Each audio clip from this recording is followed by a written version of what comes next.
Today's episode is brought to you by Musical Surroundings. For over 30 years, Musical Surroundings has distributed high-performance analog playback equipment to vinyl enthusiasts and music lovers throughout the United States.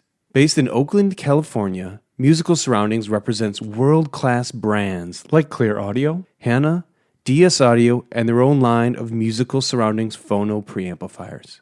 To learn more about the exceptional turntables, cartridges, and analog accessories they offer, visit musicalsurroundings.com. That's musicalsurroundings.com. Today's episode is also brought to you by one of the originals in high-end audio, Purist Audio Designs. Purist Audio Design made the first fluid-shielded audio cable over 35 years ago and still makes them today right here in the U.S. For over 35 years, Purist Audio has connected you to the music. They passionately make high-end, high-crafted audio cables designed specifically to the needs of your system. They list their specs, such as resistance and shield quality, and you can find them at puristaudioDesing.com. Purist Audio Design is veteran-owned and available worldwide. Today's episode is also sponsored by Shit Audio. Shit Audio designs and builds audio components in California and Texas. Based in Valencia and Corpus Christi, their wide line of amps, DACs, and audio accessories fit any budget, starting at $49. For a full rundown of all their products, visit shit.com or stop by their retail store in Old Newhall, just north of Los Angeles. That's SCHIIT.com.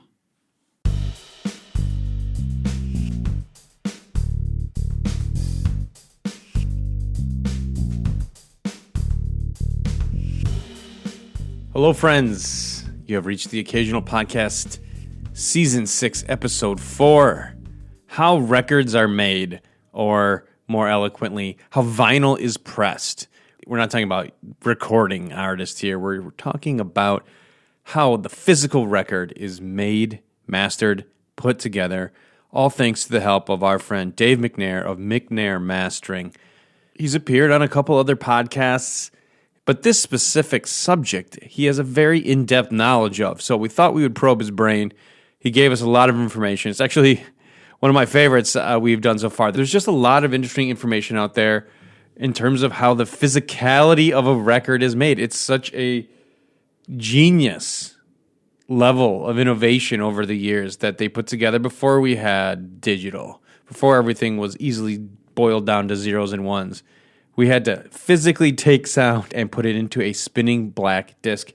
Just really kind of creative problem solving there, and the intricacies that go into that, we fully explore. So, Dave McNair and myself, waxing poetic about how records are made. Everything you'll probably ever want to know, and a little extra this time. On with the show. Here we go.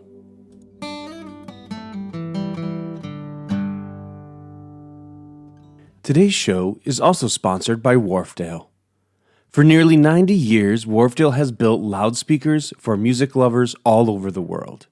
With a warm and natural sound signature, their inherently high-fidelity sonic retrieval simply makes you want to listen to your music for longer. Visit wharfdaleusa.com to discover the high-value Diamond 12 series, the best-selling Linton Heritage, and the no-holds-barred Elysian.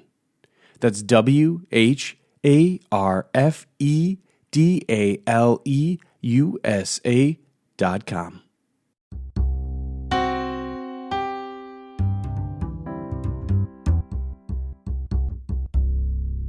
Dave, thank you so much for joining us today.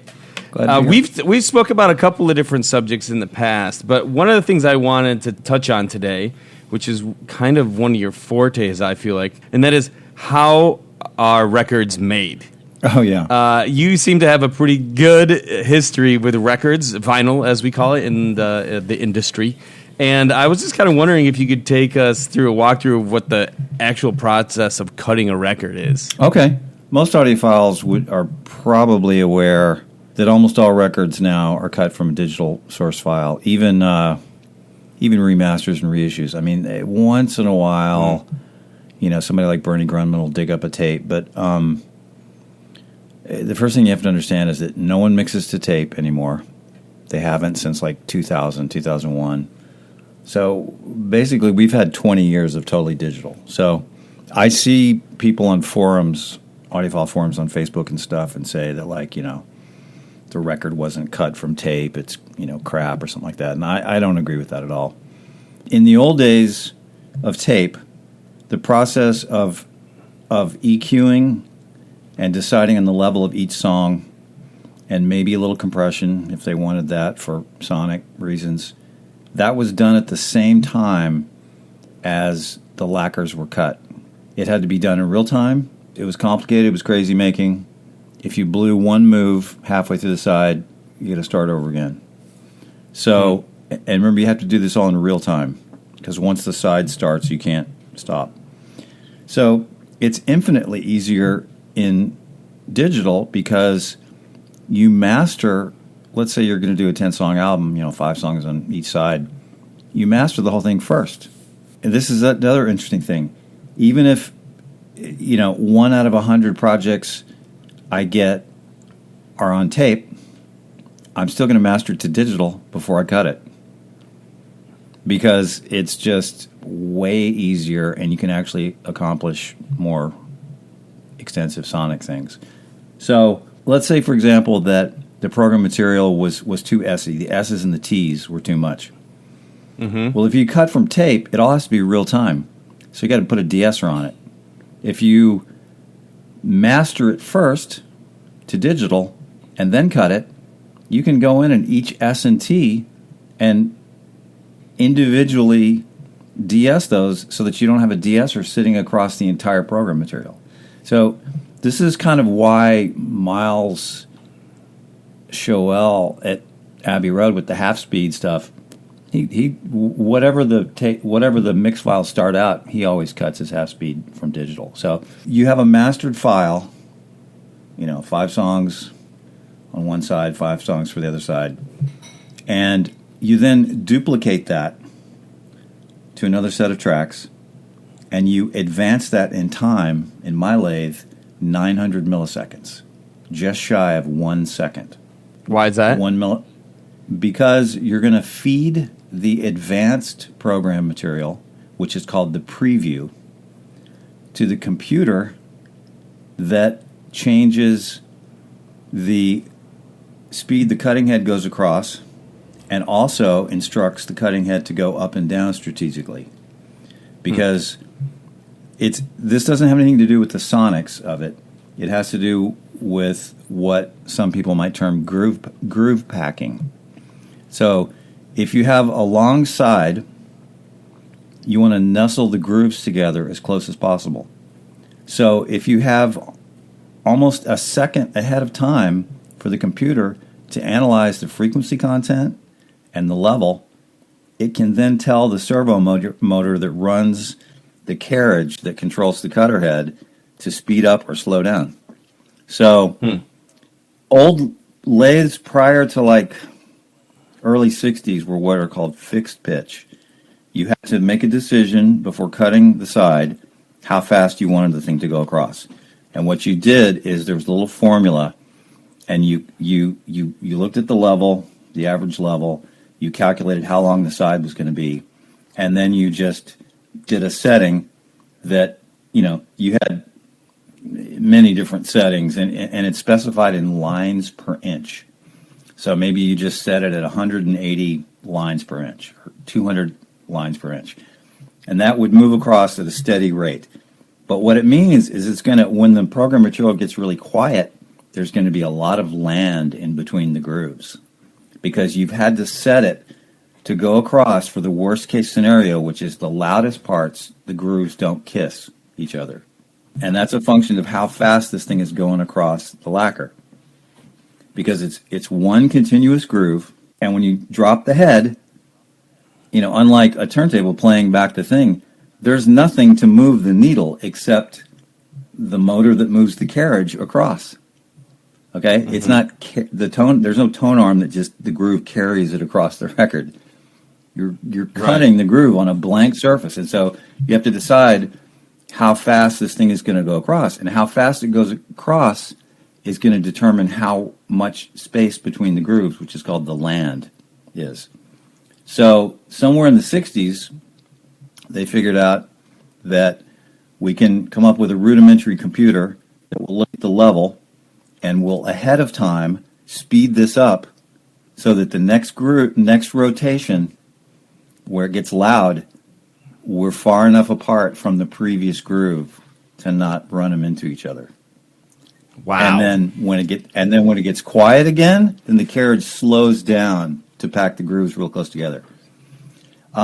It does the same thing with depth. This is an even trippier thing. Before you cut, especially if you put like a new stylus on, you have to set what's called base depth. And base depth is usually about 2 mils. Imagine that the stylus, the cutting stylus, it's just a 45-degree angle, okay? There's nothing fancy about it. The deeper it goes, the wider the groove is going to be, okay? Mm-hmm. It's 45-degree angle. The deeper it goes, the wider it's going to make the groove. And this is with no program material. You just cut silence. So you want to set it for a base depth, and that's usually about 2 mil. And depth is the stereo information. And the side-to-side width is mono. The cutting stylus is moving in a 360-degree thing. It's continuously moving side to side and up and down. So it's a 360-degree amount of movement. So someone a long time ago, I think it was Bloomline or somebody, it decided that you could encode when they went from mono to stereo lathes. There was some early different ways to do it, but he came up with the ways like, you know what, if we matrix this into a mono and a side information, we can make it work. So in the same way that the groove economy can be achieved by packing the grooves together, you can also achieve groove economy by not having the stylus ride lower than it needs to, and thereby make the groove larger. So you set it so that the base depth is about 2 mil, and I forget exactly how wide that makes an unmodulated groove. You look in the microscope and, you set the thing. But you have from the aluminum substrate, and then you've got about 7 mils of scientific grade black nail polish. That's basically what the nitrocellulose is. You have about 7 mils to deal with. You set it about 2 mil down. If you have a big stereo event, like you've got a big drum fill that's stereo, or if you've got lots of guitars that come in stereo, that's going to make the cutter head go down. You want to have it ride as high as possible until there's an event coming up where it needs to go down to do the stereo. So the computer also, 1 second ahead of time, looks at the stereo and changes the depth, having nothing to do with the program material changing the depth. It's like the groove packing this way, only vertical.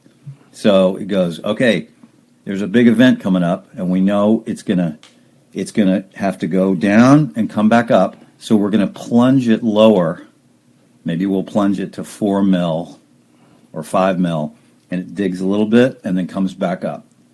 And then there's not so much stereo, and we'll go back to the base depth of 2 mil, and it kind of runs it. So it's super complicated. And so what you do is you do a dry run. You've got program and preview. You've got the preview going to the computer. You've got the program material going to the head, the cutting head. And you play a little bit of the program material, and you look at the meters. And if you've done a lot of it, you kind of have a sense of how loud the meters need to be to work. But of course, you want it as loud as you can get it, because the louder it is, the further away it will be from the inherent noise of the vinyl. That's a fixed noise. It's like tape recording. Like there's tape hiss and there's distortion. There's the sound of the lacquer, and then there's too loud. So what you do is you dial up the level that you think is pretty good, and you do a dry run without dropping the head on the lacquer. but you engage the whole thing, and it goes across the entire deal, and you look at the depth meter, and you might look a little bit at the pitch meter, which is how fast the thing is going across. And in my lathe, I have a percent left meter. So if I get to like the last song or two, and it's looking like 92% is used, it's percent used. If I know there's like 5 minutes left and it's 92% used, I just abort and go, okay, I have to run it again and turn the level down, because now we'll make the grooves smaller. So you turn the level down a dB or two and run it again. And the object is to get as much level while using 100% of the space that you can use, which is very defined, because you have to drop the head so many fractions of an inch in from the edge, and it has to stop. The lead-out groove has to start at a defined area. And part of that defined area is from the old days of record changers, where they would set the thing so that when the arm got just at a certain thing, it would pick up. So you could technically almost not have any lead-out groove with a manual thing and go all the way to right the edge of the paper. But you can't do that because some people have record changers, and it would pick up before the last song was over, because it's designed to pick up so many inches before the paper. So at that point, you must start the lead-out groove. It's also called the dead wax sometimes. Here's a further wrinkle. The further you get into the record, the slower is the rotational velocity, is the angular velocity. Right. So it's 33 and a third at the edge, and then you start to get to the inside, and it's like, I don't know, 18 RPM or something. And you say, well, why does that matter? Well, you're trying to put the same amount of information in a smaller and smaller space. So the squiggles, instead of being elongated, are all bunched on top of each other. What that does is you're asking the playback, the turntable, to then trace a super complex amount of moves in a very short space, and it just can't follow. So it basically misses a lot of the high frequency information because it just can't follow all this stuff.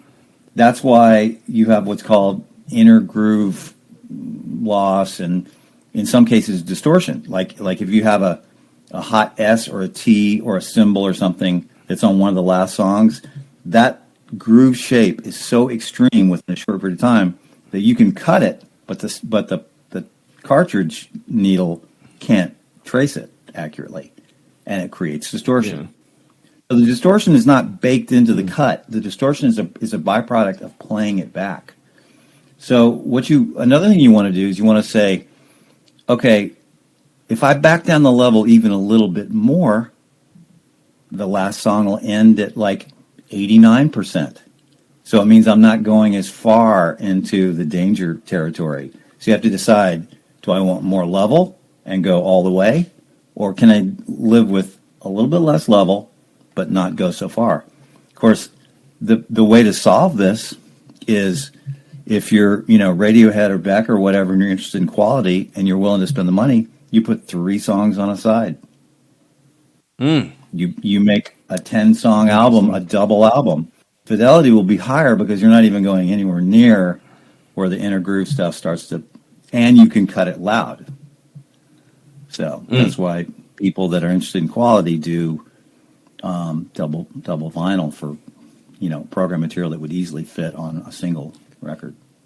Wow. So you cut it, and the other, there's a lot of other things too. Like you cut on 14-inch blanks, and there's a couple of reasons for that. Number one, it gives a space for the clamps, for the electrodes to hold on to without touching the grooves when they put it in the chemical bath to electroplate it.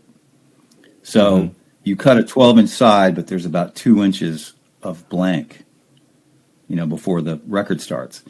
Now, what you can do is you can do a test cut on the outside 2 inches.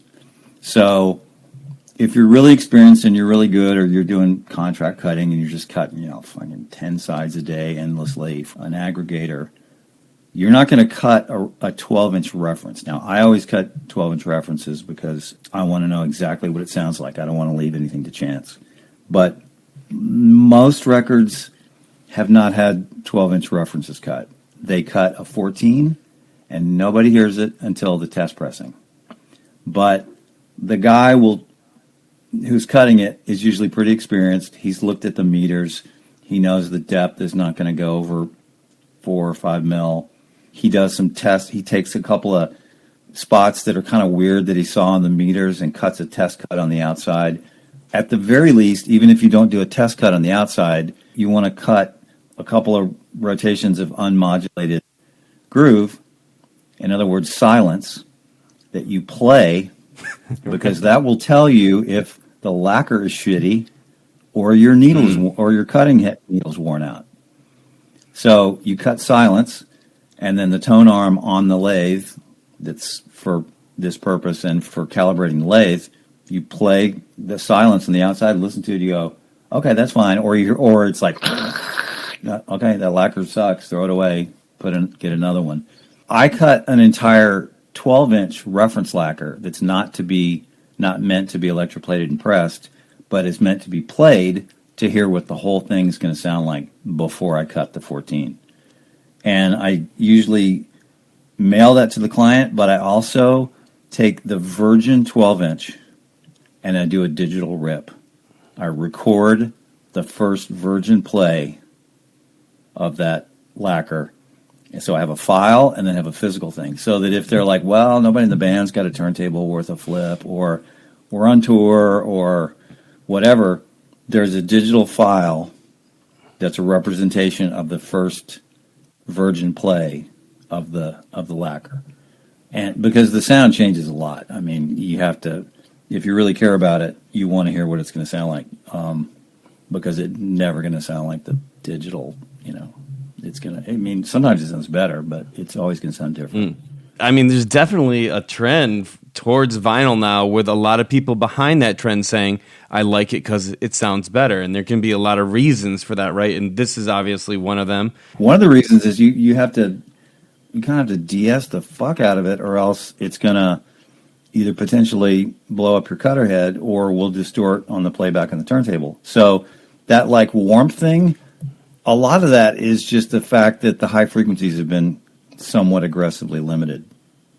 So, whereas with digital, they let the S's and the T's go, and nobody, they don't care that much usually. I do. I mean, I've always DS'd heavily even for the digital. So, is there such a thing as just an inherent warmth to it, or is it strictly speaking what you're saying here is these? There's maybe.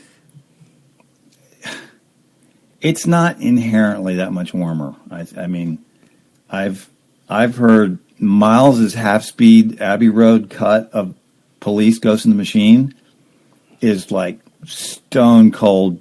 The top end, I mean, it sounds like the CD. It's just like there's no added warmth. I mean, it is incredibly accurate. I mean, in my opinion. But all the cutting systems sound a little bit different, and the electronics used to power the head is going to have a sonic signature. The head itself is going to have a sonic signature because the head is a speaker. And we all know all speakers sound different. So the head is two speakers, only instead of moving a cone, it moves the cutting stylus. So anytime you have a coil and a magnet and crap like that, it's going to have a sound. And then in general, it's so nonlinear that you have to have massive amounts of feedback to make it flat. So in my system, I have almost 30 dB of feedback. So the cutter head itself actually has a duplicate set of channels. And that channel is what senses the movement and feeds back out of phase to itself. I don't know if you all know anything about how servo subwoofers work. Okay, there's usually like what they call an accelerometer that is on the cone or on the voice coil someplace. And there's a set of ideal parameters if the thing moved perfectly. It basically flips that, you take that signal, you flip it out of phase, and you feed it in with the actual signal that's moving the woofer, and it will cancel out nonlinearities and leave you just the purest kind of thing. And that's a servo subwoofer because it's a feedback servo system. In hi-fi amps, there's a lot written about, no zero feedback or this or that.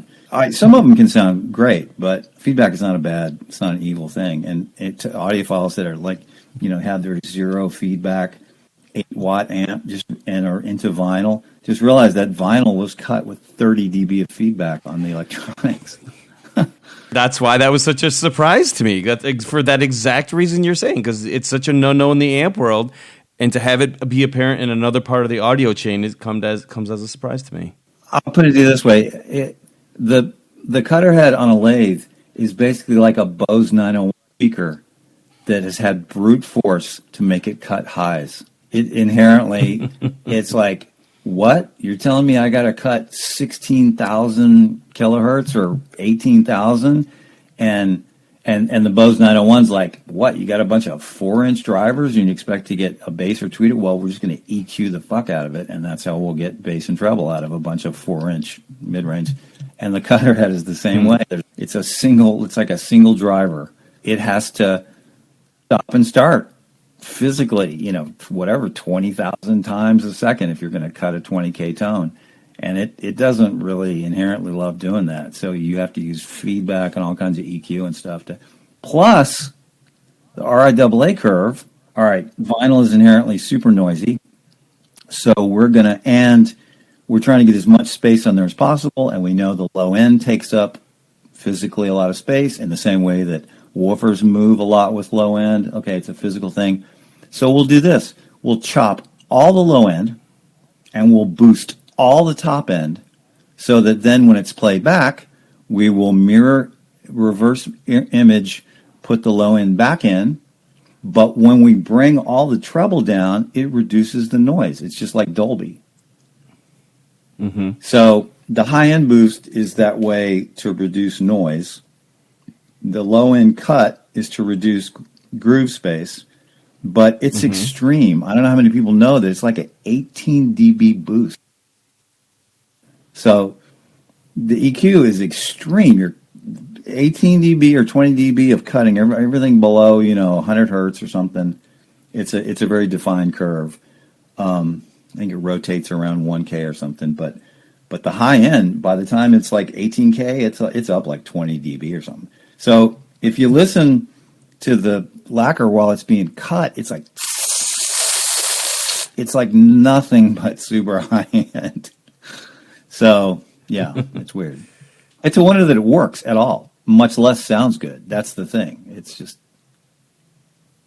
It's so funny how it's like you keep saying, it's so arcane, it's so physical, and how digital just wipes that all away and starts over. And I do think, like other things in life, the process of really paying attention to making it work in the physical space is part of why it can sound better. Because it has to be attended to. You can't just set it and forget it, right? Oh, yeah. This thing needs to be nurtured to even come out at all.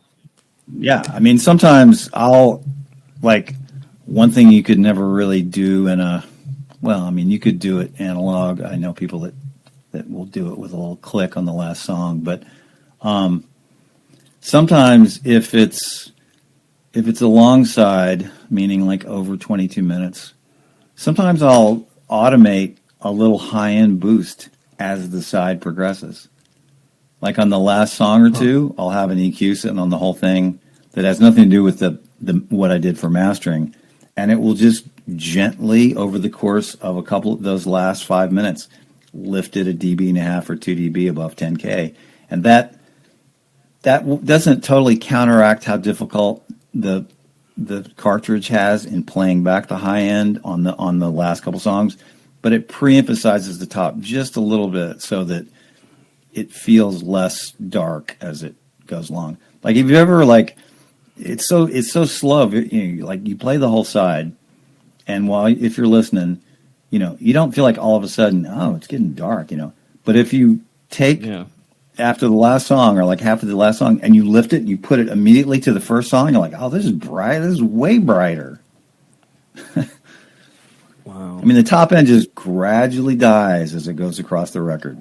And you can kind of overcome that a little bit by pre-emphasizing the top a little bit as the side goes along. But I mean, you mentioned a lot of things here, but for the guys who are listening who are looking for the best quality sound from analog, is there anything that they should look for in a well-cut record? What are something to avoid?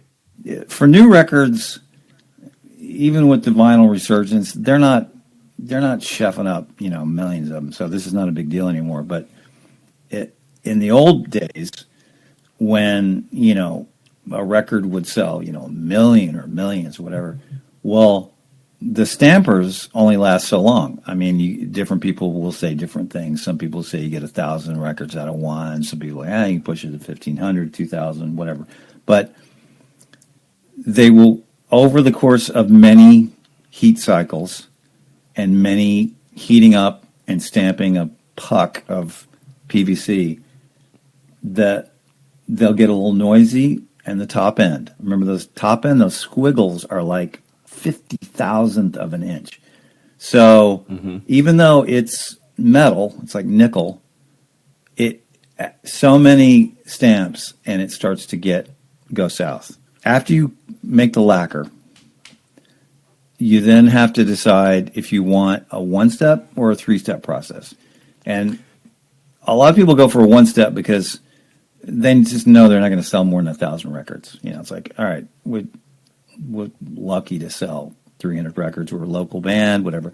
Or they'll go, well, it's limited edition. We're only going to print 1,000. And after that, you got to get raped buying it on eBay or Discogs or something.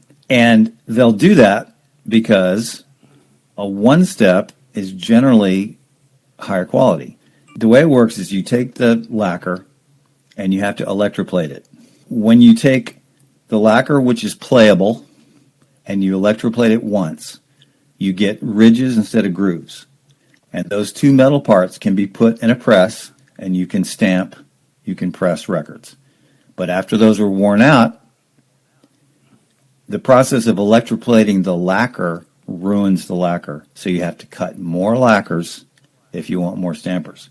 So what they do for any record that they think they're going to sell more than 1,000 of is they do a three-step process where they electroplate the lacquer, peel it off, throw away the lacquer, then they electroplate that part and electroplate it again because you got to go negative, positive, negative. So they end up with a stamper, and the stamper is 3 electroplates removed from the lacquer. So it's going to get a little bit noisier, and the top end's going to be just a little less accurate. But when the stampers are worn out, you can plate more stampers because it doesn't ruin the metal parts to plate them. And so it's weird, but like this ultra high quality reissue of Kind of Blue that Acoustic Sounds, there's a big brouhaha about the new Kind of Blue, which I actually ordered. Well, here's the interesting thing. All of the various kinds of blue on Classic, and then this new one, which reportedly is the best sounding version ever, they've all been pressed off the same. The lacquer was only cut one time. Bernie cut it whenever he did the first Classic Records reissue, and they have used that same, it's a 3-step. They've used that same mother from the plating of the lacquer, which is long gone. It's not really remastered. They don't advertise as remastered. It's just a new pressing with new pressing technology. It's super fascinating. I haven't compared, but I saw an interview online on YouTube with Chad and the guy that owned Classic Records that sold it to Chad. And he said something like there's been like 8 reissues of Kind of Blue. And the only differences have been pressing. Same plates, same lacquer, Is it possible that they go back to the original tape and then get another plate? No. They've determined that lacquer that Bernie cut the first time when they reissued it, 15 years ago or something, they're just not going to get any better than that. So all they do is they just make some new stampers from that first mother that they plated off Bernie's lacquer 15 years ago. So technically, maybe you could get a change in quality on whoever is plating the stampers off the mother.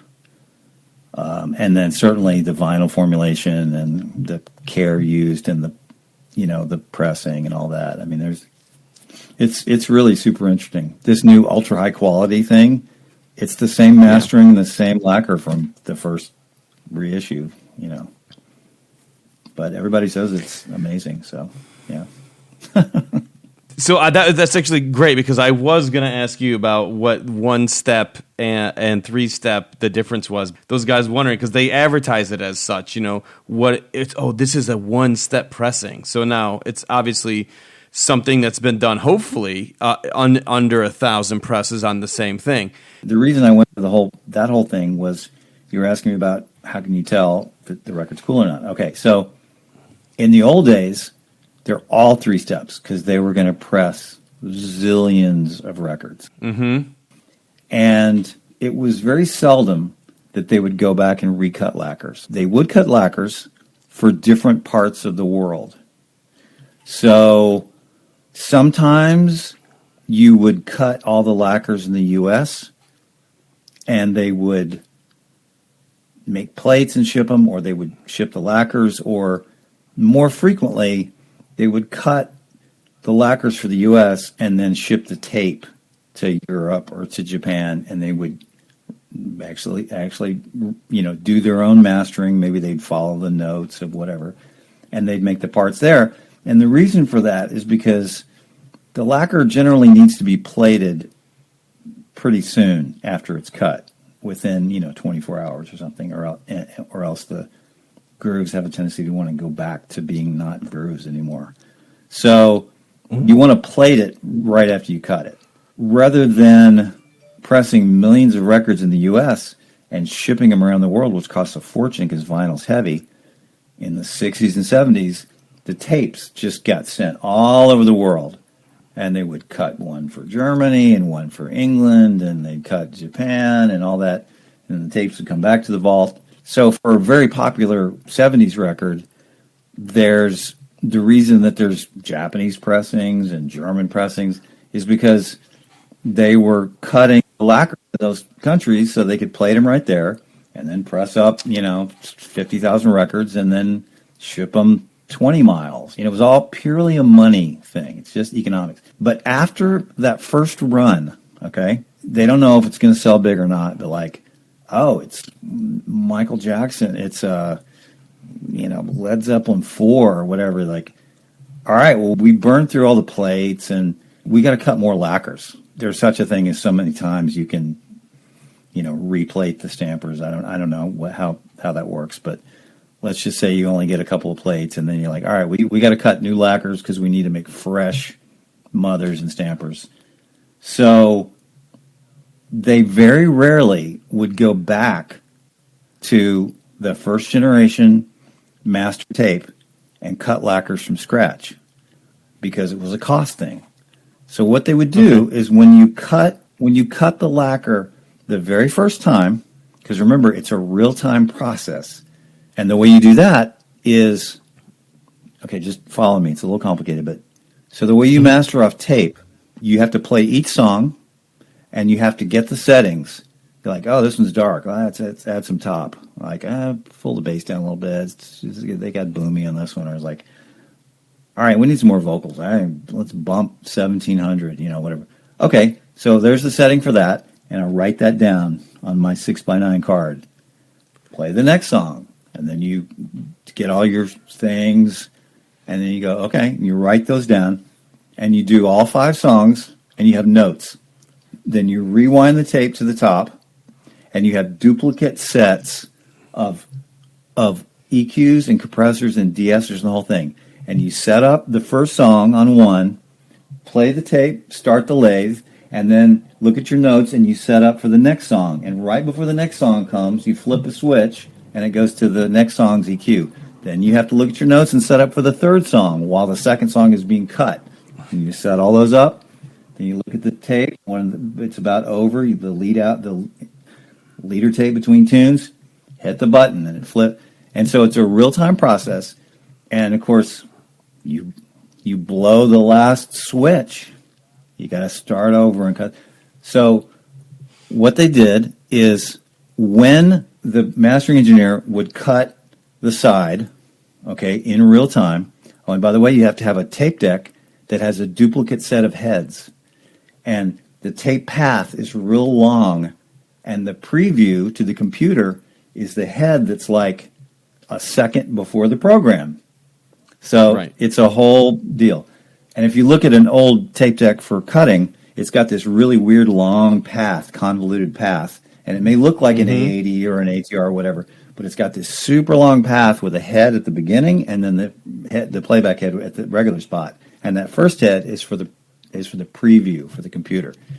So what they would do is they would universally have another 2-track there that was recording the feed to the lathe. And it was 1/4-inch tape, 15 IPS, almost always Dolby A. And that was called the EQ'd cutting copy. And that's what they made subsequent lacquers from. Then all they would have to do is thread that tape up, put a fresh lacquer on, hit play, cut. No real time, back and forth, reset the notes. And any assistant in a room could do that, not knowing anything about the mastering or anything. However, that tape is a second generation, 15 IPS, 1/4-inch Dolby A copy. And so records that they cut a zillion of, you generally want the first run that's off the first generation master tape. And the way you know that is you have to look at the matrix number, and it usually has an A or an A1 at the end. If it's like a C or an E or something like that, you know it was. There are places online where you can look, and there's no universal standard for the matrix number, which is the identifying number for what the record is. Because remember, there's no label on it. It's just this blank black piece of plastic, and you have to scribe, and you go, okay, Barking Pumpkins, Are We Not Men? What's the matrix number? Columbia, COL 1583, blah, blah, blah, dash A1A. You know, that's like side A. And so when they get it at the plant, they go, who is this? Oh, okay, look at the matrix number. All right, that's the Barking Pumpkins of it, you know. So that matrix number is the identifying number for who the artist is, what the thing is, but it also will have other information, like if the lacquers ended up being bad, or the plating was bad, or something happened and they had to cut it again before even the first version came out, you'll see an RE1. That means recut. Recut 1. So it can be the first generation original release because the first cut was flawed and it never came out. They're like, oh, the plates got messed up. You got to cut it again. And so RE1 is a recut. It's not a remaster. It's just they recut it again. That last bit of information on the matrix number will generally give you an idea whether it's the first run or whether it's from the EQ'd copy. So it's crazy. It's unbelievable amounts of weird shit. So the person that cut it will put their initials on it, generally speaking. And sometimes there's a stamp from if it was a big studio like, Columbia or Sterling or whatever, there'd be just a stamp.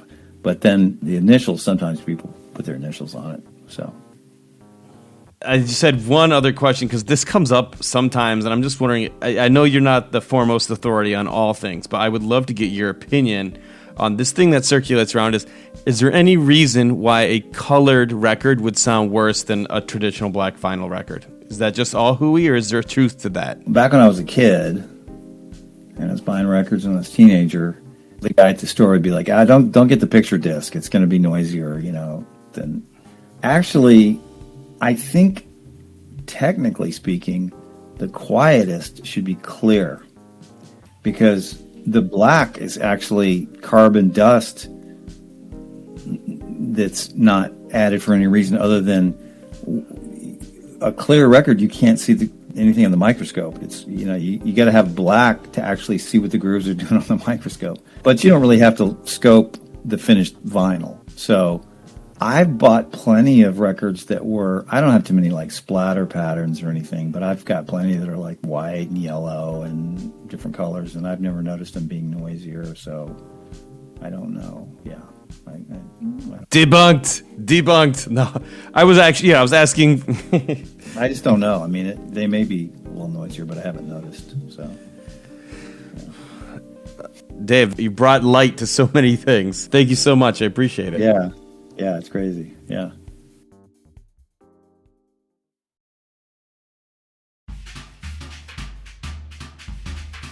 The Occasional Podcast is a production of the Part-Time Audiophile Network, which includes parttimeaudiophile.com, The Occasional Magazine, the PTA Newsletter, and audiohead.com. You can stay in touch with us on Twitter, Facebook, Instagram, and YouTube. The Occasional Podcast is produced and hosted by Brian Hunter, executive produced by Scott Hall at PTA Productions.